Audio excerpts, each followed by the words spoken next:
Sitting.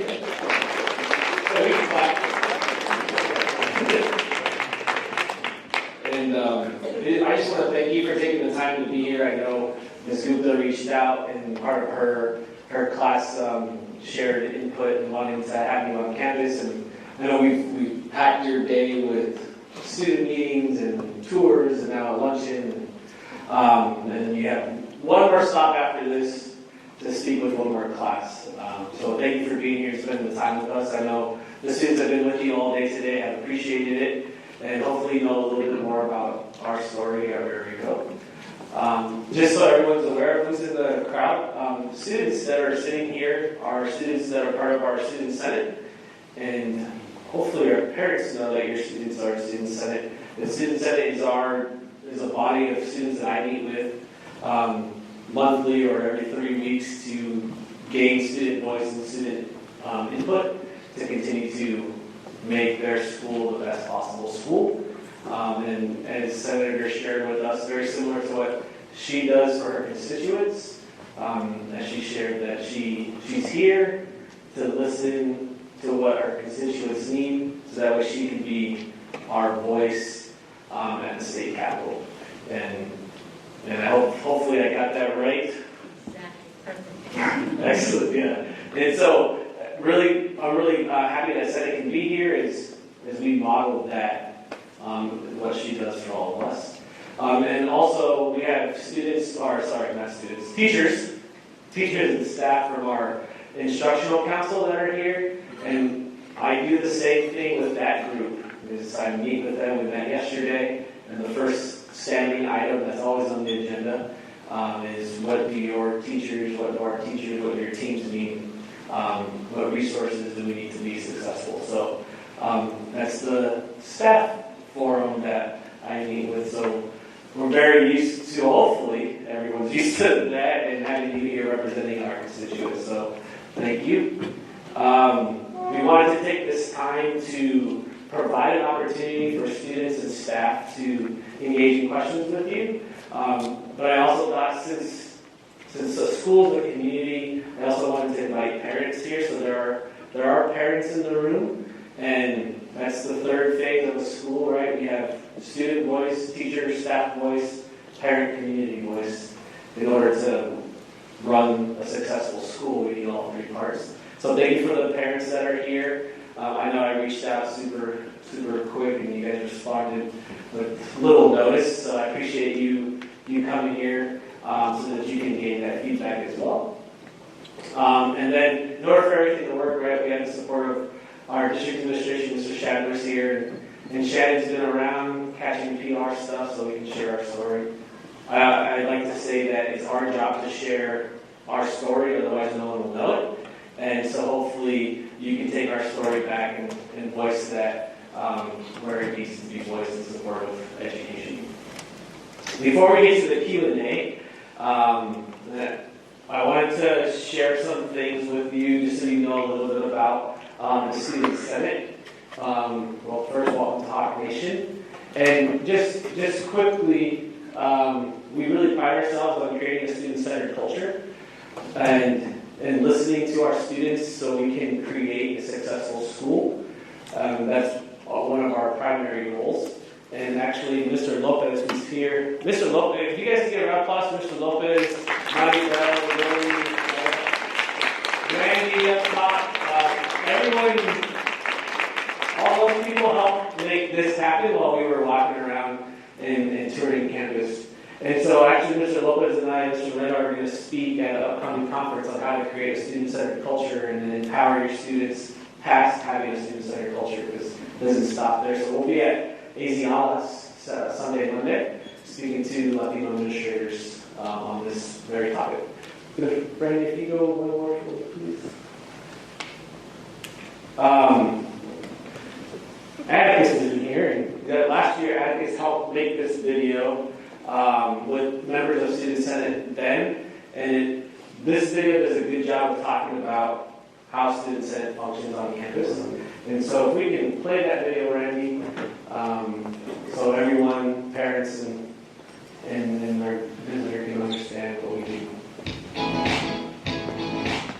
So all right, Jess, we've sort of focused on student-driven everything. I like the way we're allowed to use our voices. Our school has brought in Student Senate, which brings a lot of student voices, and not just one certain group of students, it's just a majority of different types. This is my first year studying in USA, and even though that I'm new here, I have noticed the quality of education given by the school. Our first year, a lot of our discussions were about what we really wanted on this campus to see more of. And one of the examples would be like, a lot of us wanted a lot of art around the school because we just thought our campus was a little plain. And we ended up having murals be done by our art teacher that included about everything that the school offers. This year, I ran for senior class president, and I saw many things that resulted in students choosing. We have this thing on Fridays called Fantastic Fridays, which are games that we play at lunch and also in the mornings. And the students choose that. They run that. Typically the school students, but they are welcome to get anyone to help. And something that I really like about this institution is that the principal, teachers, and others authorities, they encourage the student community to get involved in school in order to improve our experience here. So, for example, he asked us if our ELO was beneficial in the mornings, and he created different schedules with lunch and ELO, and had us decide like which one would be the best fit for not just you, but for everyone on campus. And that's eventually how we ended up getting an hour lunch, so more meetings could be held during that hour lunch instead of in the mornings, because they usually do take our ELO time. And with this extra time, it's opened up a lot of opportunities for clubs that weren't really there before.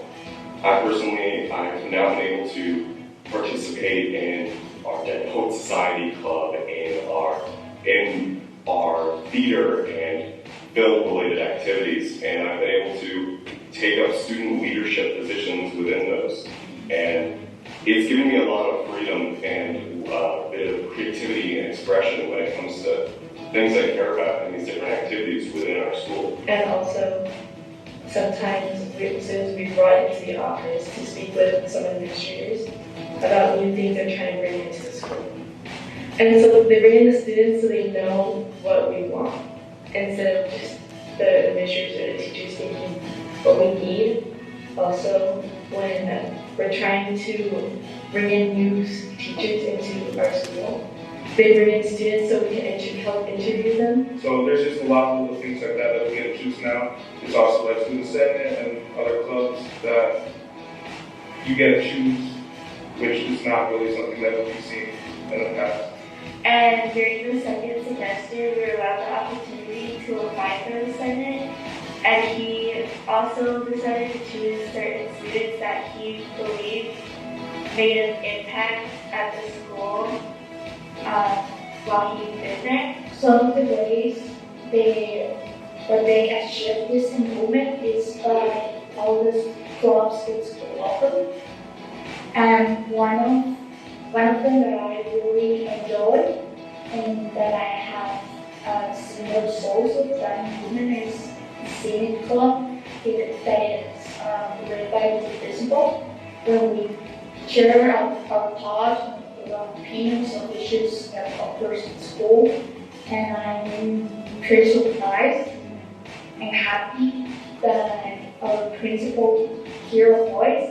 And with these new opportunities for students to go into, it's allowed me to deepen my connections with things I already really cared about within school. And I, for one, really appreciate it.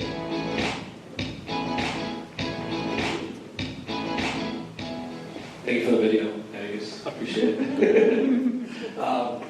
And so I just wanted to give you some insight. So last year was our first year having film and TV, listening to this group, right? And we were able to now have a production to make that video or something like that. So we'll go through this. afterwards, but I want to make sure that in the interest of time with all of you here that we get into more of a Q&A session. So if you have any questions or anything that you would like to ask Senator Galbadon, she's like, oh no, I'm in the hot seat, but she's here to listen, right? So if you have questions, she can provide her insights on how she approaches things at the state level. So the floor is open for any of our constituents. Wow.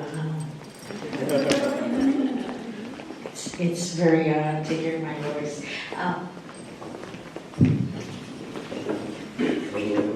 I went into public service just for this, for the opportunity to sit among my constituency and be able to hear your voices. And as I shared, and I'm probably going to be very redundant with the students and faculty that actually joined me in the administration this morning, but this is your time.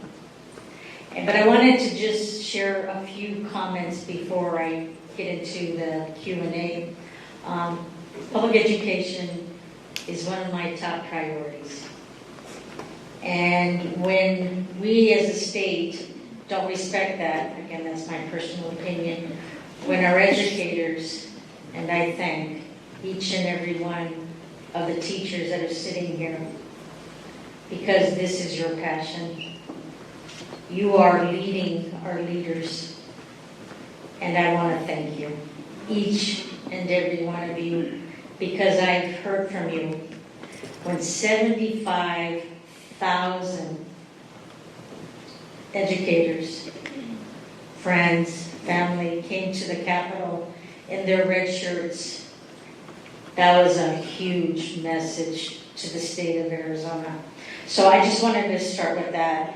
And just wanted to know that I am one of 90 legislators that hear you and advocate for you every day I'm at the legislature. Just wanted to start with that. Thank you.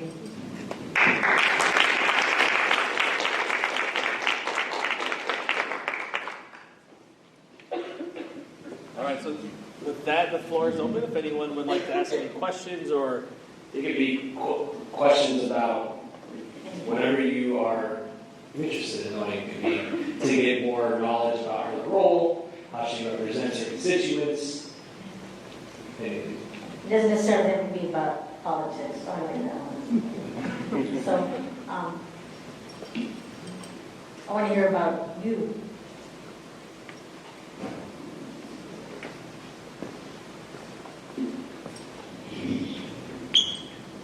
Hello, good afternoon. I'm a parent, and I'm always looking into the statistics. And one of the things that always, and you said it right now, so education is your passion, your priority, and you're a public servant. So for the last 20 years, I haven't seen big changes in education as far as the budget, how much the state invests per student. And more also on the rankings, national rankings, Arizona is on the really bottom. So where do you see Arizona in the next 10 years? What is that as being your passion, as that you can help to push better education or better budget for our students, pushing Arizona to a better position as far as public education? You can still hear me if I... Thank you for the question. Public education, in my personal opinion, Arizona does three major things. We educate, we medicate, and we incarcerate.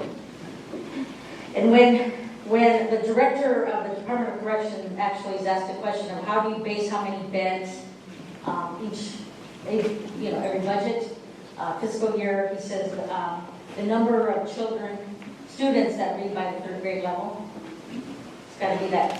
I should have had a V8 moment where the investment in public education, and I emphasize public because I am an advocate for public education. school choices is one thing, but public education is something different. So to your question is, yes, I've served in the legislature for the last 10 years, and not much has changed. We, every year, certain of us fight for public education, for the funding. But like right now, one of the things that the governor had agreed upon was a special session to address what's called the AEL, the aggregate expenditure limit. I hope I'm saying that properly. And we're hearing crickets. And the thing is now schools have, State of Arizona has given them funding, but they can't use the funding because of something's happening in our Constitution that they cannot use that. So there is funding sitting there. We're talking over $1 billion. If we, the legislature, do not extend it, schools across our state will lose $1 billion.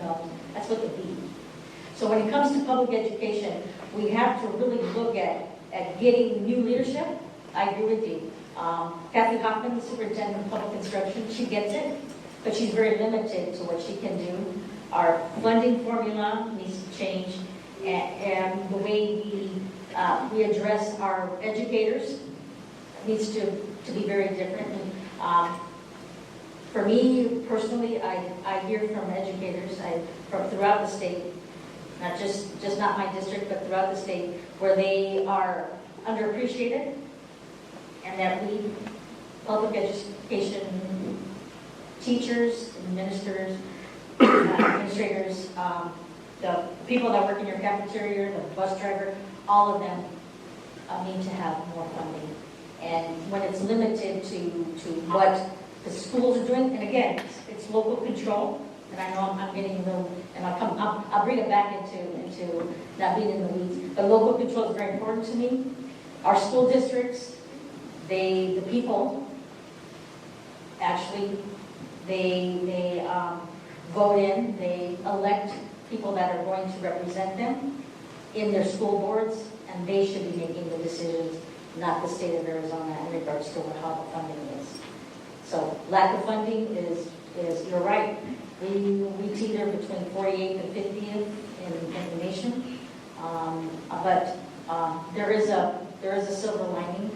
The schools in Santa Cruz County are one of our best schools in our state, and I applaud all of you for that.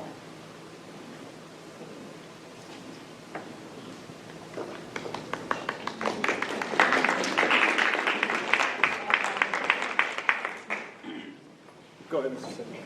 Yeah, I don't need a mic. So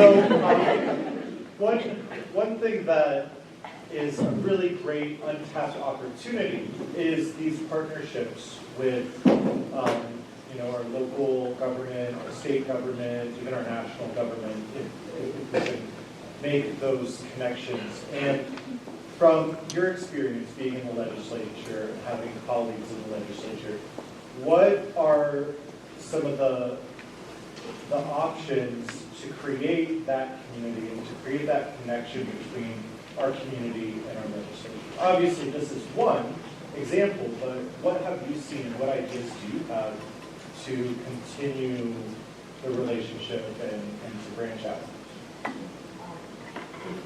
Thank you for the question. In regards to that is we sit there and say we're not going to cross the aisle. We're not going to deal with our colleagues from across the aisle.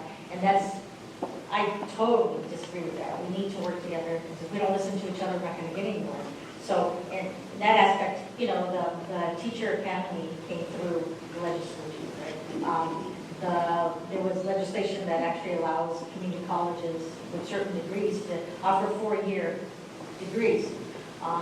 When it comes to educators to able to have that school districts across our state that I've learned actually are mentoring each other. So if you have maybe a grade C school, a grade A school comes in with the teachers, and what they do is they mentor each other, they learn from each other. That's the thing is, and maybe that's not being done enough, or maybe I don't know enough about that. And what society does in the media, right, is if it leads, it leads. And so you don't hear you don't hear the good things that are really happening through public education, and they are happening. And so I can be kind of that connector if educators want to reach out to me, see what other school districts. I know that there's conferences that you go to. There's organizations that you belong to that you're able to. So communications is key. We need to continue to have that, and because if you're as the success that Rio Rico High School is doing can be actually done at another school, I encourage you to do that, to reach out. And it's about, it's not all about money, that's very important, but it's also we need to be able to say, we need help. And I think that's what's the big key. Thank you. Senator, I think an important message you shared with our focus group earlier this morning about your pathway and the importance of pathways. I know we have more students in the audience. Would you mind sharing a little bit about your story and your pathway and how it's important for them to know what they want to do and so forth? Thank you. There was a question asked to me earlier, and they said, where did you get your degree? And what college did you go to? And I said, I don't have a college degree. And so I told the story. In 2003, I was attending this reception, and what it was a celebration of 20 years. It was a group of Latinos that actually had won the Pulitzer Prize. They had actually did a story on, and it was on the Latino culture. So it was, the theme was vatos. They were going into the barrios, and they were talking to all these, the community, all these individuals, and they were coming after 20 years together. So there was photojournalists, and there was, the actual news people. People had gone into different medias, and I remember sitting there and thinking, I don't have a title. I'm Arturo's wife.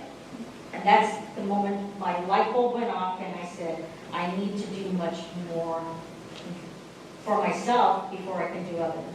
And so to help others. And so what I did was I decided that at that point that I would run for public office. Didn't know what public office I was going to run.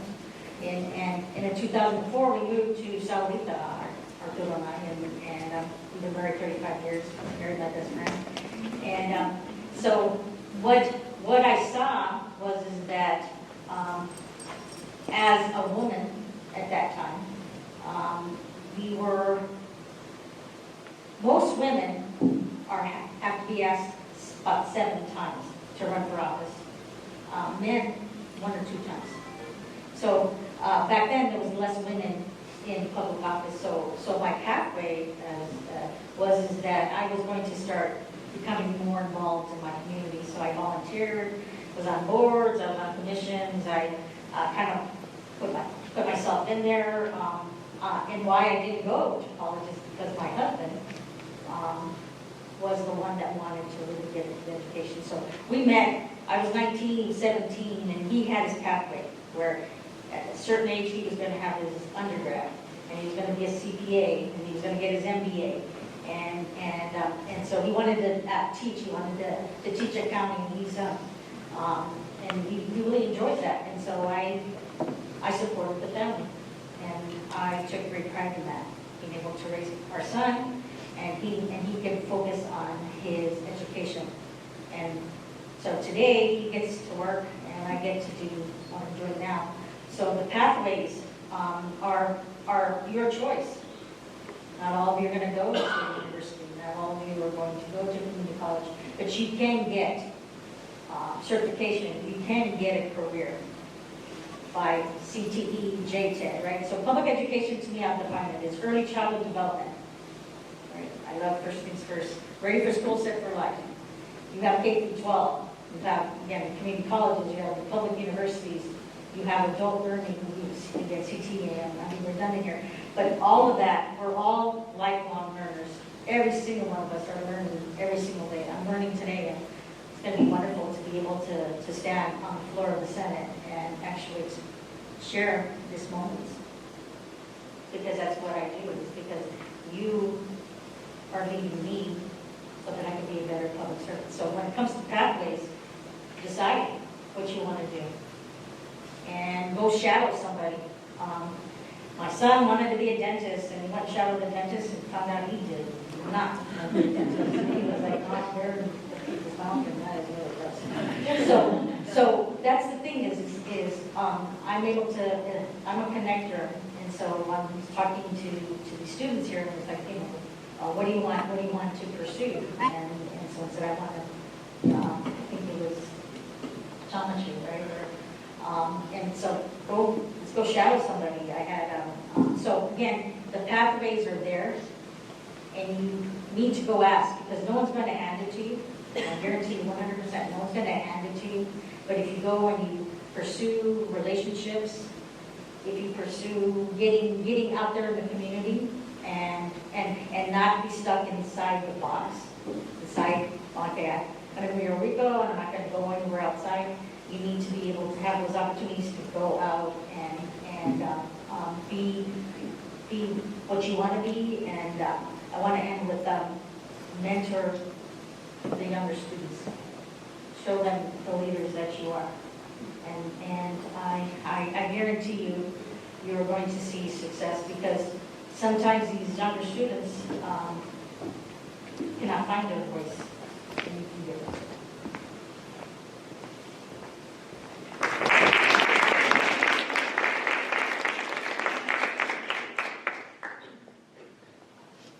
Any other questions or comments or feedback you'd like to share, or something you'd like to share about Rio Rico High School? Maybe that Mike and our senator is here. Jonathan? Right, so what I was going to ask is, how does the state promote technology-related programs and digital assets? Great question. Actually, there's actually groups, and there's like the AZ data. The state of Arizona created a broadband office through the Arizona Commerce Authority. The technology is key, right? We experienced that during COVID, right, where not all of us had capacity to have class, to have your classroom at in your home. The lack of Wi-Fi, broadband. And so if you notice, I don't know if you noticed, but that orange high infrastructure that's along, they're putting down fiber along I-19 to actually be able to have more of that technology. So more hopefully 5G down here. And what I find is that it's really focused in Maricopa County. We need to bring it more out to our other counties. And so technology, to me, is the future, right? Aerospace and defense, we have, and so there's actually it's called the Arizona Technology Commission or Committee, and there's quite a few students that I have sent out that actually have gotten internships or more ability to get into different technology. I'm not really versed in technology or data, but that's the new way. We don't know the jobs that are in the future, but Arizona is trying to embrace that, and that's why actually I serve on what's called transportation and technology. I'm actually the ranking member, and we talked about electric cars, batteries, whatever, and so these chips that are put into these vehicles. So I mean, there's so much out there that we can bring to the state of Arizona, but it cannot, and I truly believe it cannot stay in Maricopa County. It needs to be built out. There's opportunities here.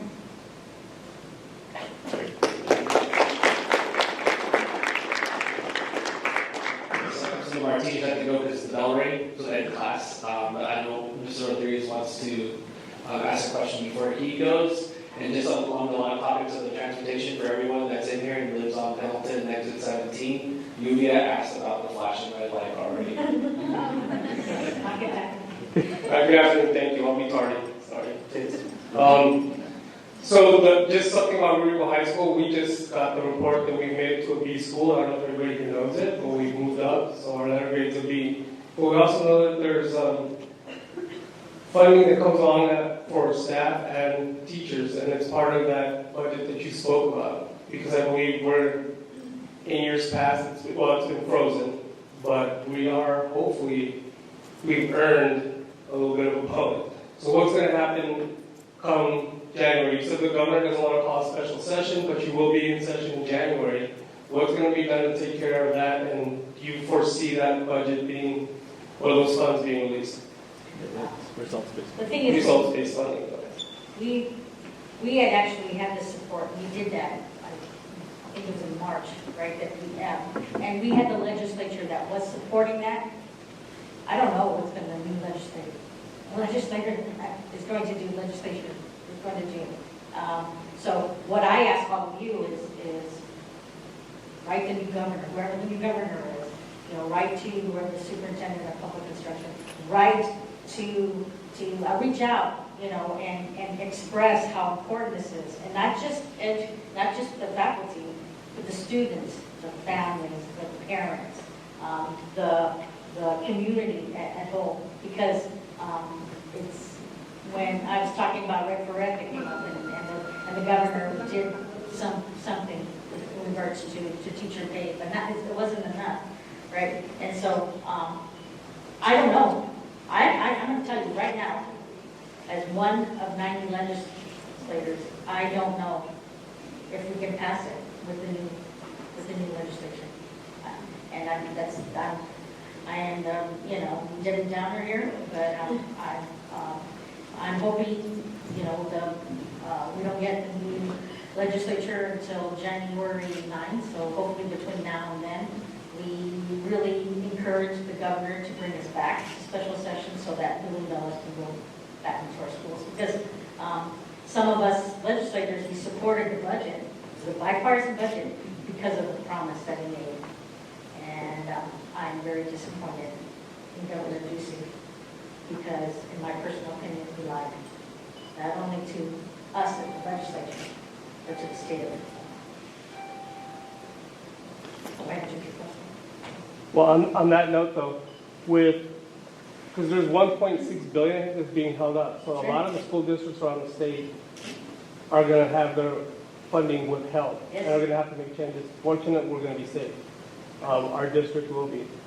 But is there other members, such as yourself, taking that message out, having them talk to their constituents, or having the Absolutely. constituents talk to the governor?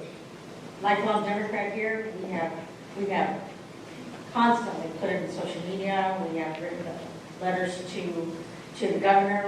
We're getting the business community to encourage the governor to do that. There is messaging out there. We're pushing towards that, but we need to do much more than that. And the thing is certain things can encourage the governor to do that, and that's our business community. And we just need to encourage that more. It's up to him. He's the only one that can call a special session, sir. And I don't know what's going to happen with the new legislature. I really don't. Thank you.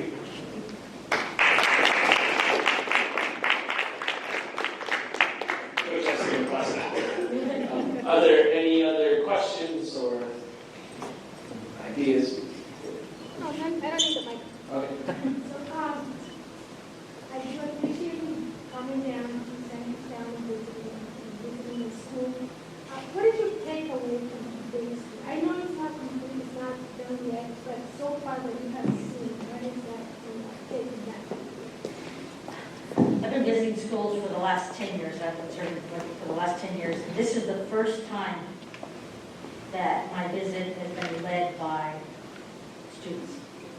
That I've had more one-on-one time with students, and I can tell you I really am enjoying this because I'm able to sit in a room of my constituents, right? And it's wonderful to have faculty and administrators there. But I'm really focusing on what I call the WFM, what's in it for me, right? Putting it into their station. And so it was very different from today which I'm going to be able to take away, is the fact that I have had to spend hours with students as opposed to taking me to a classroom for 15 minutes and you stand in front of the classroom and, I introduce myself and then any questions and there's crickets, right? No one says it and then they go, okay, well, thank you, and then I leave and I go, okay, what did I get from that, right? And what I heard from faculty, I heard, right? But students, right, have not commented in this room, right? And so I feel very grateful and very humbled that I was able to spend time with those students before I walked into this room, because I learned a lot. And that's why I'm a public servant, because I want to give a voice to the students. And, all due respect, I gave my props to the educators, but it's the students that are the ones that are going to lead me more.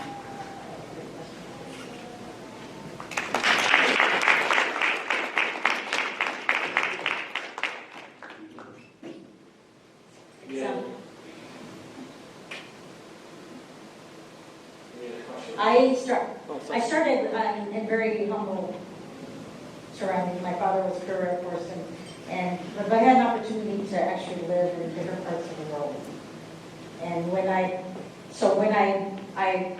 bring that experience, and I shared that with the students earlier, is that in 1973, my father said, instead of flying home from Panama, we're going to drive.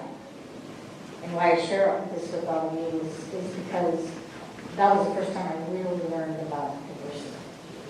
When I learned about that we're not all the same, that we're not all military families, that the world is very different. And so what I learned from that is communities are very different. That the community of Rio Rico or the city of Molares are very different. And the thing is you're setting the stage, ladies and gentlemen. You are setting the stage on how Rio Rico looks. And you sit there and say, oh, that's for the adults. But you are the leaders. We're listening. You may not think that. You may think, oh, ideas are not credible, or no one's going to listen. But it all takes one person. Right? We want photography, right? And it was a club, and all of a sudden it was a classroom. We want film making here. The film, right? It was a club, and now it's a reality. It's a classroom, right? Because you talked, you said, this is what we want.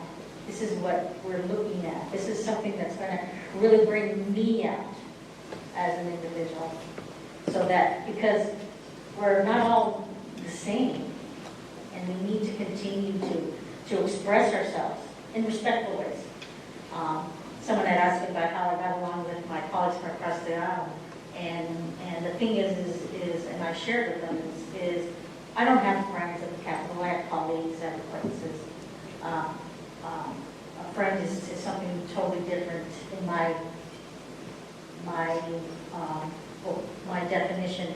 However, when I'm at the Capitol, it's that my philosophy is you may not like me, but I ask that you respect. And that's all it is. That's what it's about, ladies and gentlemen. It's about really being able to respect and listen and learn from each other, because we all bring something to the table. And as I always say, if you're not a table, you're on the menu. And you do not want to be on the menu. Be at the table. Thank you.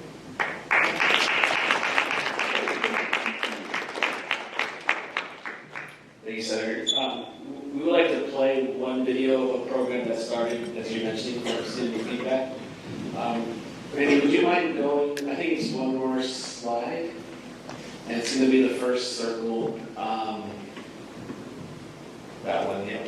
This is our dance program. Started as a club, right? Is what we mentioned, and it became a class. And last year, the Hawks, which is this part of this new performing took third at the state level.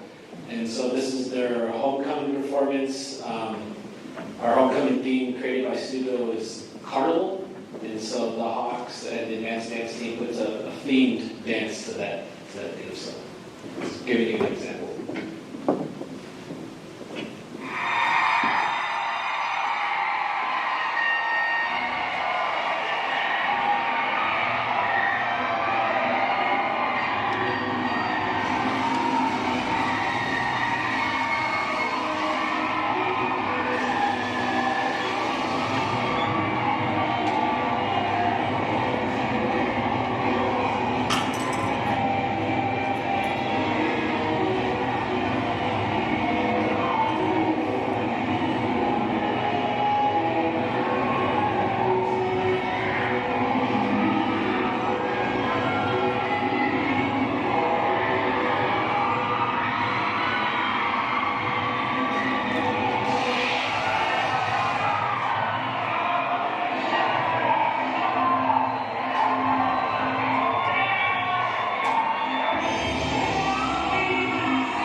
just a sample so you can see a little bit of our school culture and what the student voices have led to. I know you've got to listen to it all day. Randy, would you mind clicking till the picture comes up?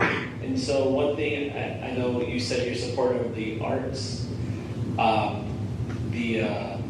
The dance team and photography club collaborated. They took some pictures of the students in their costumes, and so, and then we also have. You can look it up. Like I know we have another class that you want to speak with. Our film and TV program. That's our announcements there, and so now we have the arts collaborating. Film and TV collaborates with theater and photo, and they really bring all the mediums of performing and visual arts to life at our school. So it's been great listening to the students and creating these programs. I don't know if anyone else has anything you want to share. Pepper? Hi, my question, my fault. So my question kind of differs from about school. What do you have to say to young men and women, specifically from Rio Rico, who want to become or want to work in public service? What do you have to say to that? What do you recommend? Sorry. First thing, if you're already doing it volunteer, I shared the power of the hour, where if everybody in this room volunteered an hour of their time, once a week, what kind of a community that we meet in. So, giving back up, if resume building, where you would be able to put on the resume that you have participated and volunteered in different capacities, encourage others to volunteer and give back to people. And that's what public service is all about, is actually getting out in the community and just helping another individual. It's just one person. You know, if you're taking care of or the neighbor, that's public service right there. So giving back to that. And the last thing I'd like to share with that is there was an interview that I went to, and I was kind of competing with people that did have a degree, but they gave me the opportunity to interview and actually got the job over these individuals that actually did have that piece of paper. And because of the volunteerism that I had done, the junior achievement, with other different things, where I had actually served as a student on a community food bank, and that's what got me the job. Not my grades in school, right? It was because I was participating in public service, and also corporations that throughout the state of Arizona, if you are one of the executives, one of the things that to continue working on, a good example, Wells Fargo, is you have to serve on a not-for-profit board. That is one of the criteria to be one of their executives. And what that brings is diversity, because you have these individuals that you think of another big corporation, the Intel, the Google, right? And they're on this community board, right? And they're bringing that diversity. So public service can be defined in a lot of different ways. So I encourage each and every one of you, if you haven't start today, to do your part of that.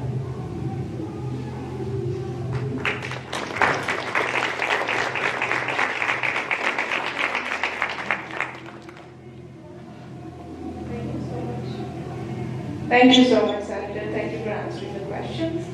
Thank you for accepting our invite, and whatever you see here is a contribution of everybody, and thanks for appreciating the students who really put in the effort to host you today here with us.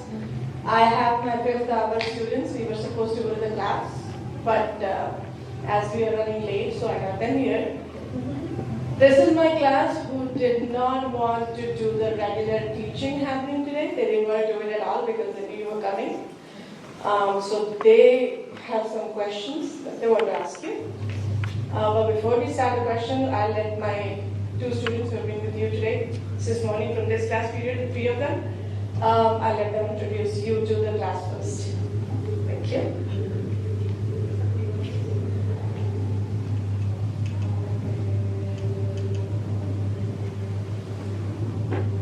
All right, so we're here with our Arizona State Senator.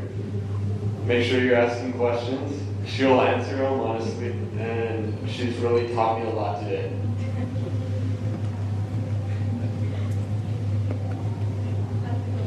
Oh, all right, never mind. You want to do it? Whatever you want. Take over.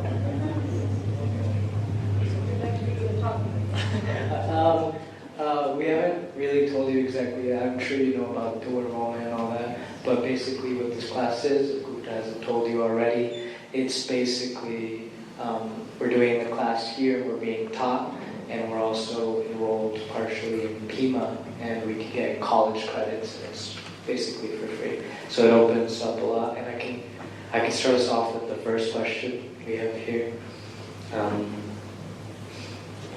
Are you aware of the shortage of permanent teachers in our state? If so, what are you and the party doing to improve this?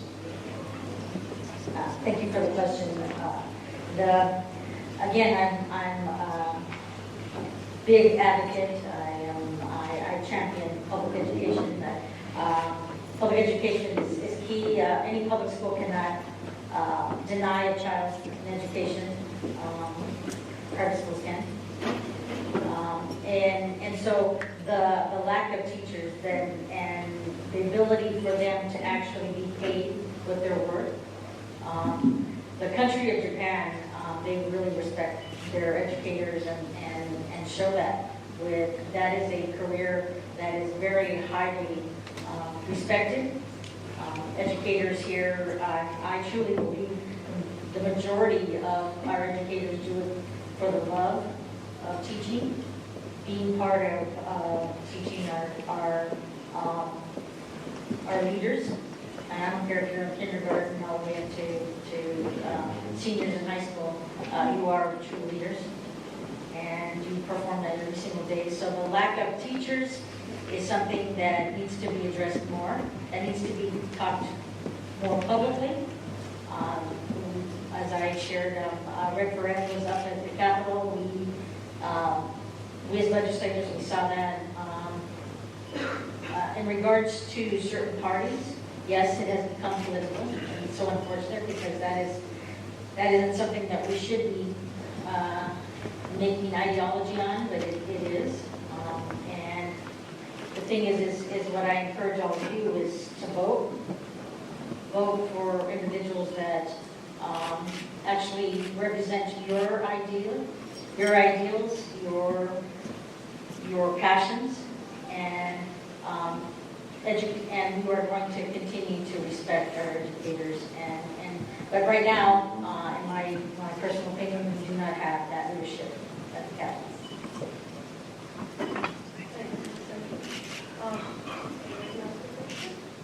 Should I just do that here?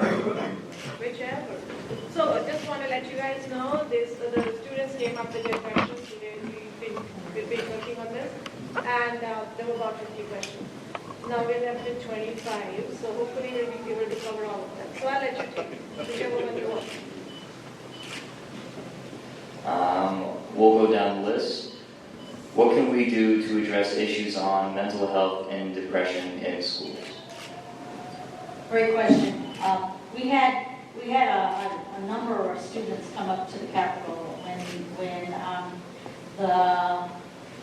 the detail, the fact is that we have one counselor to every 800 students, where we had students actually do press conferences, they testified in committee to actually share about their friends committing suicide, the bullying.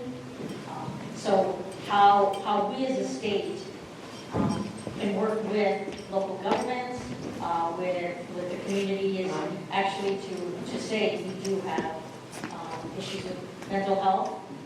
To really, law enforcement, you have this program, you have a class. And law enforcement, I think, plays a big key to that. There's actually legislation that was introduced that actually is where if there is an individual that is having an encounter with law enforcement, that they're not going to right away arrest that person and put them in jail, or is that there's going to be someone that's going to either the law enforcement officer or someone, first responders, be able to address that there's somebody that's having a behavioral health issue as opposed to really addressing what is really occurring. A lot of our homeless are off of their medication because of different things. And so, I mean, it's so complex when it comes to mental health, behavioral health, and we as a state need to really address that. But when it comes kind of drilling it down back to the schools, is we need more counselors. We need more to educate our faculty to recognize if there is something that's occurring, that we have the privacy of if a student does approach another student or approaches faculty or administration, that they have that they will get the services that they need.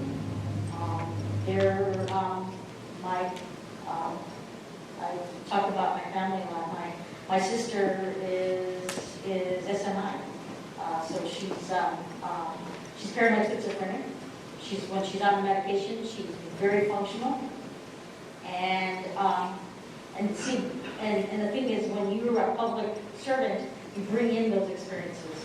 So the thing is when we look at behavioral health, we need to really address the core, the base of it, so that we can actually be able to begin those conversations. Sometimes very hard conversations when it comes to mental illness, behavioral health, and that we should not be ashamed and say and judge that we don't know what's happening in people's lives. And so I encourage anybody who is seeking help that you find it. Very quickly, I was a freshman in high school, and I wasn't the best student, and so I was in detention. It was a Friday. I was in detention, and I had a lab partner in biology, and his name was Fred. So very quickly, I encouraged Fred to come to a party that night, and he says, thank you. He was a really good student, but he didn't have the social skills, and so I picked up Fred, and I took him to this party, and what I found Fred in the backyard. He was talking to a young lady, and he found the love of his life. And years later, I ran into them. She hugged me and said, it's so nice to finally meet you. And I was, Fred actually was going to go home and commit suicide that evening. And so the impact that we have on others, embrace it.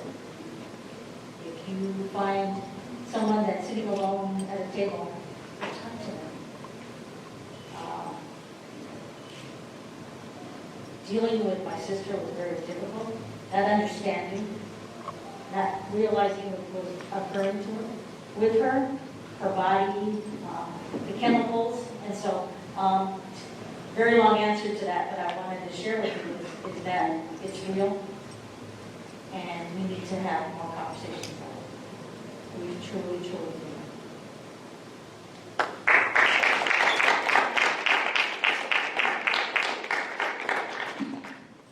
All right, for the second question, what were some of the challenges you faced, and what would you tell the team to look out for who wants to go into politics?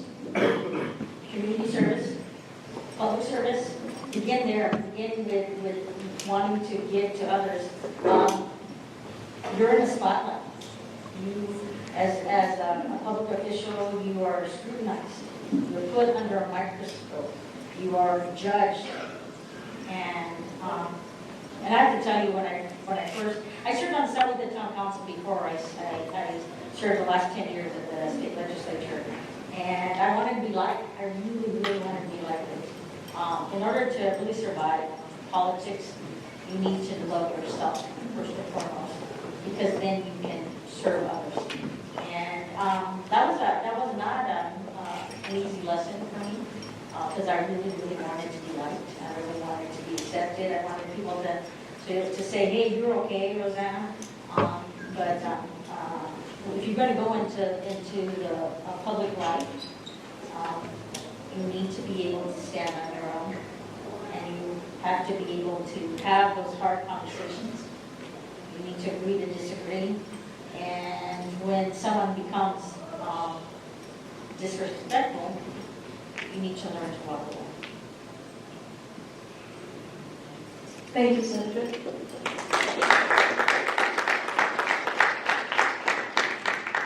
I'll open it up to anybody who's ready to ask a question. You want? Yeah?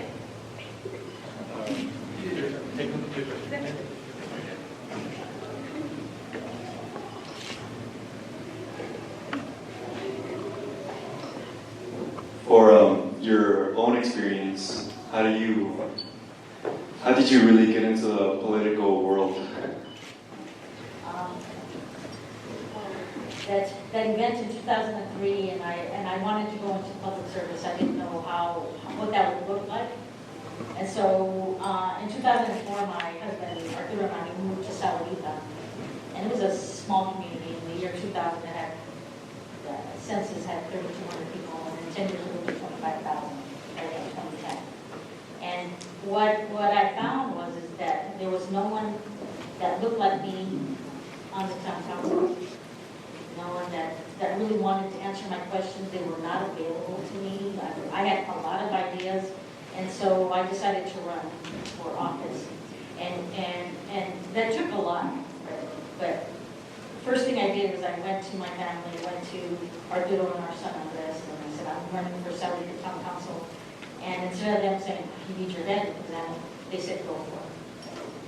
And how I survived is because I know if I have a really bad day, I can go home to a family that loves me, that's going to embrace me, and that's what keeps me solid, is knowing that there are so many people that support me because I've been elected 7 times. And so I know I'm doing something right, and so yeah, it's about believing in yourself and being able to go above the criticism and not really believing, and excuse me, but believing the BS that's out there.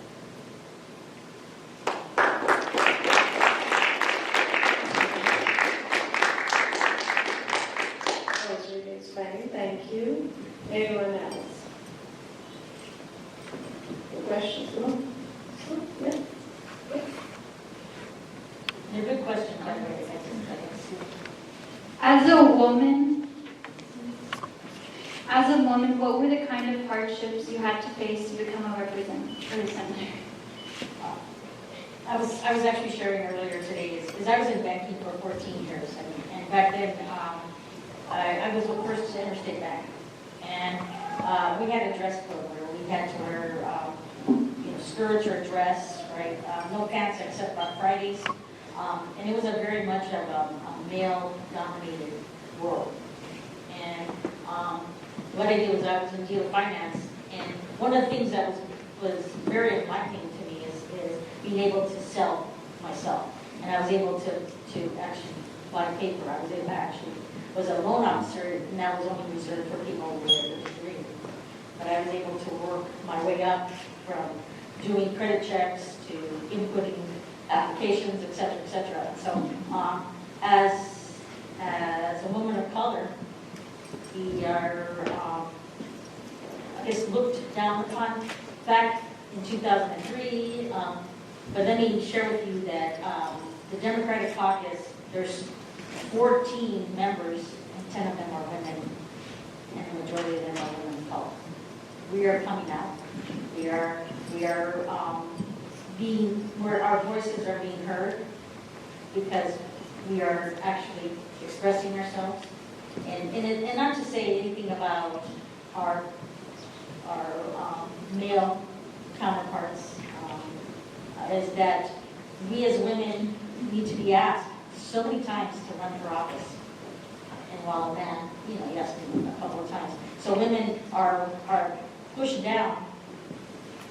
But yet, if you really look at public servants, politicians across the United States, you're seeing are being done much more. Things are being done, are completed when you have women in charge.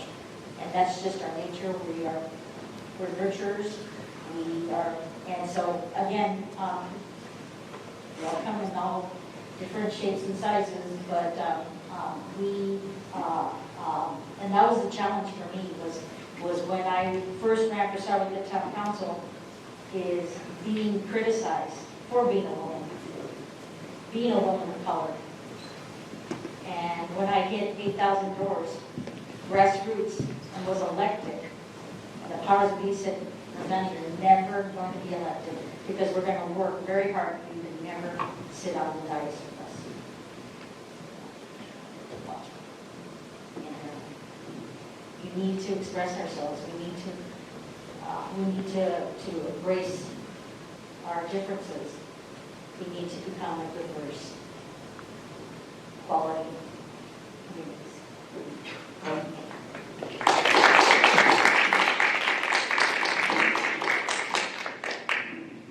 Thank you for representing us. Thanks. Are you guys ready with your question? Anyone? Go on, guys. Yes. Come on here. Yeah.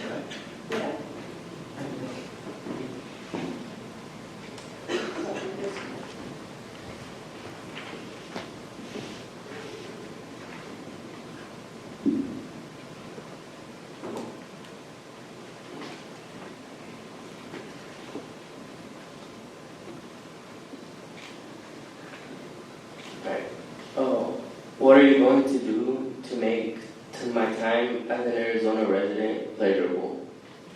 You tell me.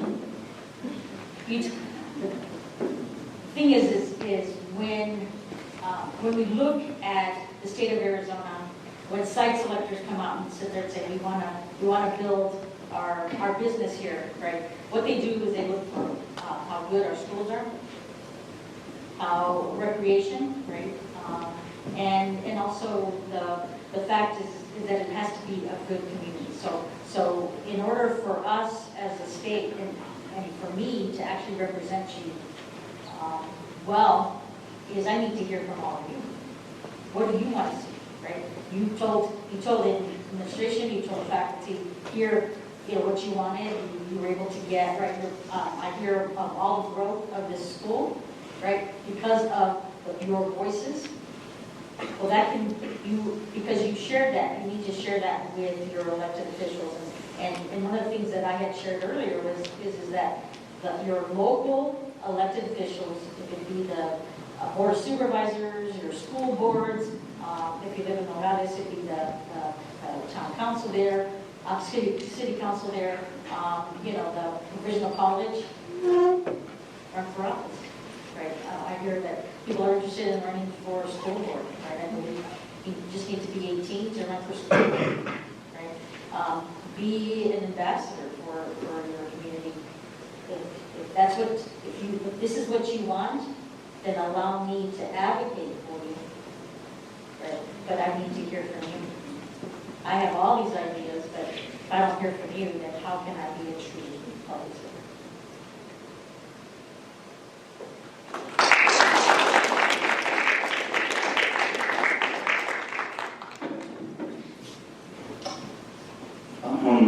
For the next question, I would like to ask,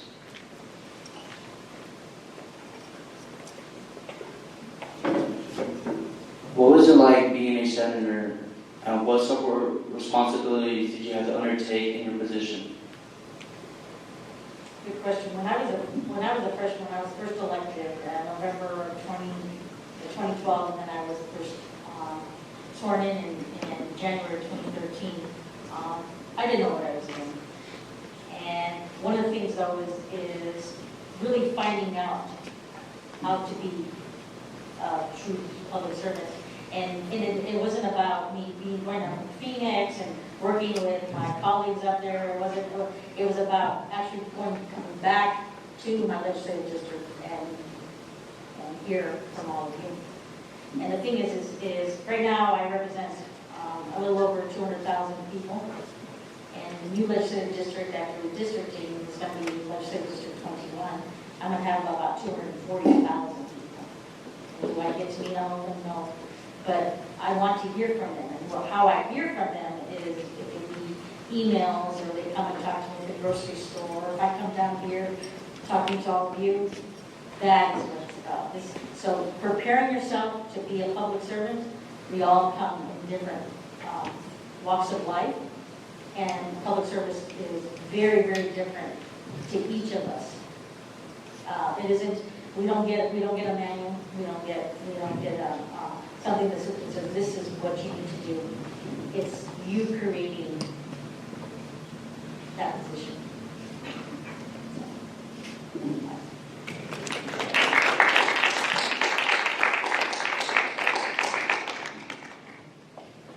Are you willing to support law enforcement during these tough times? And if so, how would you do that?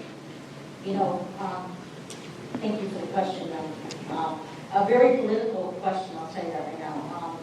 I'm very proud to have the endorsement of Planned Parenthood. And one of the things that I had, I said that I would not receive financial support from law enforcement. Yet I was actually endorsed by the Arizona Fraternal Order of Police.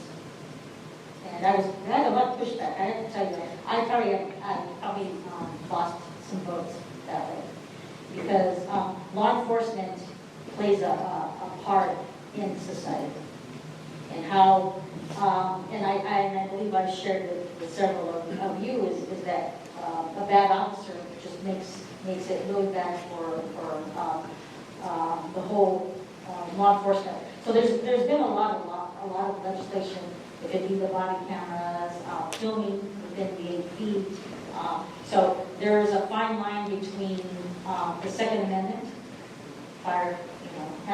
having weapons, guns, and then there's also the fine line of the First Amendment, where I want to film somebody, right? So when it comes to law enforcement,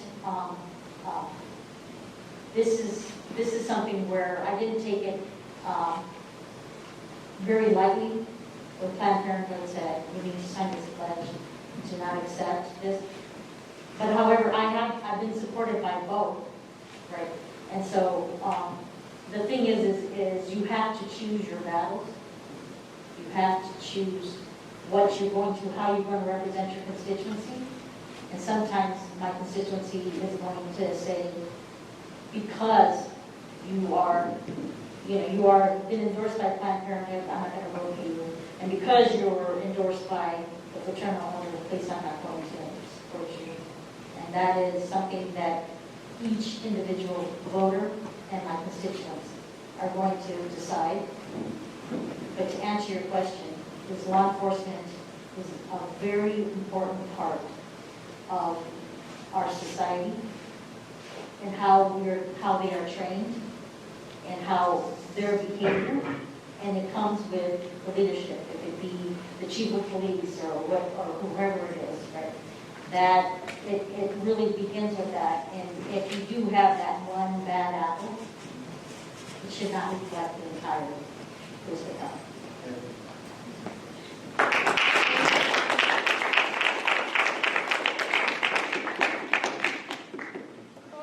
What is your stance on abortion, and do you believe women should have the right to abortion? Thank you. I was hoping that question would be asked. As a woman, I don't want government in my bedroom. I don't want government in my doctor's office. Right? I want to see state of Arizona have the ability to allow families, especially women, choices.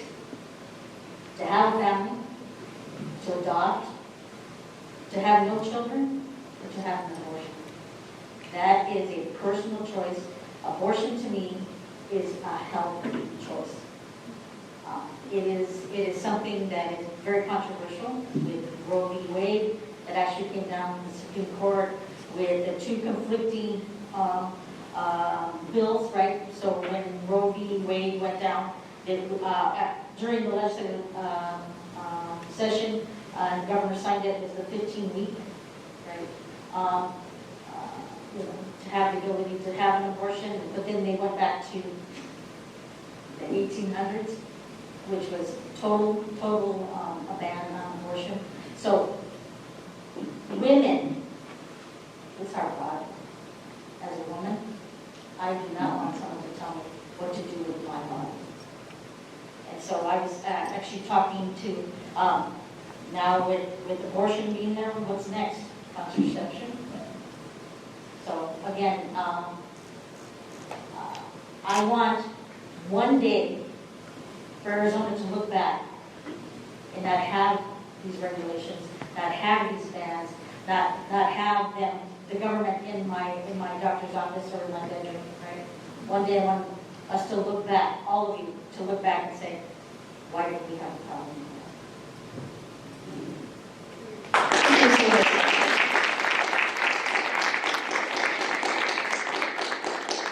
I just wanted to share with you that this class of mine is, they've already shared that it's a writing class. Right now we are doing a very argumentative essay, research based, and they all have picked up their own topic. One of the burning topic was this one, and quite a few students wanted to have an opinion, and we had some questions from the other type people too. So that's how it is coming up, based on what they have picked up, what they are thinking about the things. These questions are coming to you. Thank you for responding. But as women, right, and you know, we and the men in our life that love us and support us, is those conversations need to be had. We need to be more open with having these conversations. And yeah, if you're pro-life, then yes, be proud of that. If you're pro-choice, be proud of that. But we have to find that middle ground. And for me, I am saddened that it has become political, and it shouldn't be. Thank you. We'll go with the last question before we end our session for today. Alex? Hi, I wanted to ask, how can we make secondary education less of a financial burden? And that was a question that was asked to me earlier today. And the thing is the Arizona Constitution says that education should be affordable, most affordable. And we as a state have made it very difficult for students to get higher education. It could be a university, a community college, CT, whatever that is. So when it comes to secondary education, there needs to be more of an investment, because public education is the foundation. You cannot build anything unless we have a good public education system. And so for individuals that maybe cannot afford it, or really would want to get into a career, we as a state, we need to embrace that. And so as I mentioned before, is that there was a bill that was just passed that community colleges can offer 4-year degrees. So sometimes, it's overwhelming to step out on a university campus. My son was like, there's no way I can go to the University of Arizona. So we went to Pima Community College. Actually did the stepping stones, actually had classes that were actually towards his associate's degree. He actually got his associate's degree, and then went on to the University of Arizona after the 2 years. So it's very expensive as a parent who wanted to see their child go to a higher education because that's what he wanted to do. It was very challenging, putting a second mortgage on your home, student loans, right? And so I applaud the federal government, President Biden for actually doing loan forgiveness. So to kind of drill down on what is that there should be more opportunities for students, lifelong students, any student to get more education, and it should be affordable. But it begins with the investment, not only of the state, but of our business community. Right? They're sort of saying, we can't find our workforce. Well, put your money where your mouth is and educate your future.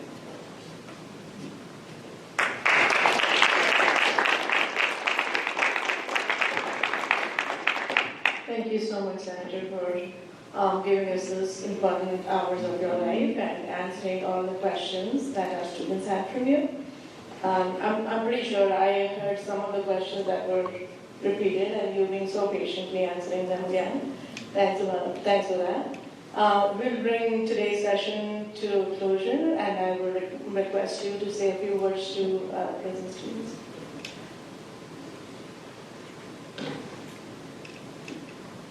What a beautiful day today has been. What an opportunity for me as your public servant to spend time with all of you.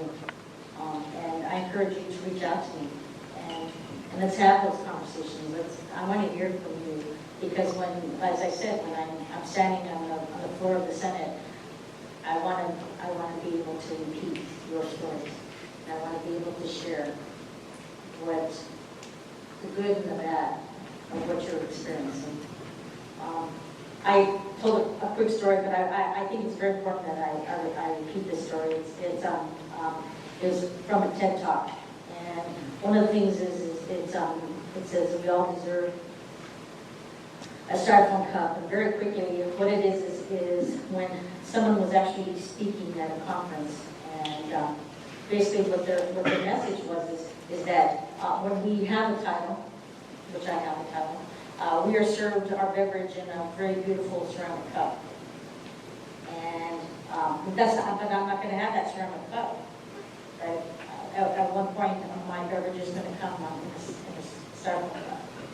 And so what I want to share with you is that what's most important is when you do have that ceramic cup, and you will, because you're leaders, that when you no longer have that ceramic cup, that you enjoy your beverage and styrofoam cup, because that is what we all deserve. We all should be able to be part of that, and I know that one day I'm not going to be a state senator, that I'm going to be, Joan Q. Public out there, but I have feelings just like you. I am an individual that wants to be part of your life in a very small way, perhaps. But I think it's very, very important that you have taught and you communicate with one another, and that you share your stories. Because one of the things that has gotten me to where I'm at is being real. And yes, it's very, very easy to be a narcissist, to really sit there and say, I'm better than you because I have that title, but that's not true. I'm one of you, and I want all of you to know that's why when I was invited, the first thing I told my assistant medicine is, yes, definitely, what are we going to do? And I have to tell you, this experience today has been so real to me, because it wasn't just about me and a teacher having a conversation because students weren't talking. It was about actually having the leaders in this room talk to me and share their thoughts and say, this is what we did. This is the beautiful murals that we have on our walls. This is what we're doing. This is what we're building. Because we're going to improve so that the next generation will be able to benefit that. Right? And so I want to be part of that. But I cannot do that alone.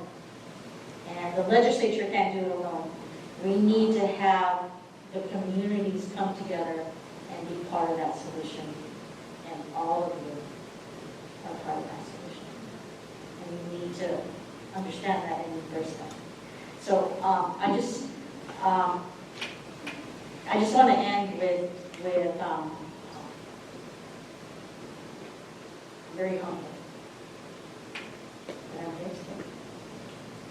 That, yeah, I kid about, oh, the hot seat. You know, maybe I should be sitting out there with all of you. Because we all, again, need to be at the table. We all need to be part of the conversations. We all need to be part of those solutions. And I bet you things that I've said today, you might disagree with me. That's fine. That's how society is. That is how our community is. But I think at the end of the day, what's most important is that I learned a lot, and I hope that you learned a little bit about it. And thank you for this opportunity. I really am, truly am.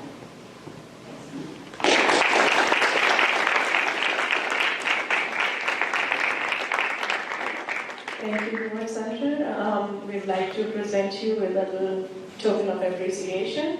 Guys, can we please stand up and thank the Senator for being here today, giving us her time and all the valuable lessons we learned. Thanks.